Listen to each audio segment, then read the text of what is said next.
आपण महाविकास आघाडीच्या सोबत आहोत आणि राहणार असं खासदार नागेश आष्टीकरांचे पुत्र कृष्णा पाटील आष्टीकरांनी स्पष्ट केलं। याबाबत पक्षप्रमुख उद्धव ठाकरे आणि मिलिंद नार्वेकरांशी बोलणं झाल्याचं देखील त्यांनी सांगितलं। यावेळी बोलताना त्यांनी सुषमा अंधारेंनी केलेल्या टीकेवरून नाराजी देखील व्यक्त केली आहे।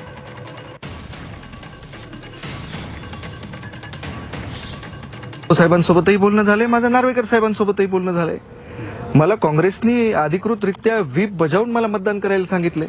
मी माझी भूमिका फार स्पष्ट केली होती की मी आघाडीसोबत आहे, होतो, राहणार आहे। त्याच्यामुळे कुणालाही आता त्या ताईंना काय गडबड होती आणि कसली त्यांना माझ्याबद्दल आकस होता देव जाणे। त्यांनी बोलायला पाहिजेत होतं खासदार साहेबांवर, पण विनाकारण मला त्यामध्ये भरडायचं कारण नव्हतं। तर मी आहे, त्याच्याशिवाय राजकारणी कसं म्हणून झालो असतो नाही का। आणि सुषमाताईंनी माझ्याबद्दल काहीतरी लिहिणं हे म्हणजे जरा अतिशयोक्ती झाले।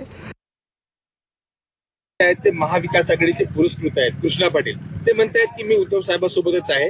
त्या निवडणुकीत कसं काय घडलं असेल बरं, ते तसं म्हणतायत। कालपर्यंत ते होते, आता आज मला वाटते की ते आपल्या इकडे आलेले। म्हणजे कृष्णा पाटील पण आता त्यांच्या वडिलांच्या मागे इकडे अहो, आहेत। एक ध्यानात ठेवा, बाप तिथं लेख असतो, जिथं लेख तिथं बाप असतो। हे नातं काही तुटाईसारखं असतं का? त्याच्यामुळे तुम्हाला सांगतो की कालची निवडणूक होती, त्यांना वाटलं की बाबा काही ना काहीतरी होईल, त्यामुळे त्यांनी सांगितलं की मी त्यांच्या सोबत आहे म्हणून।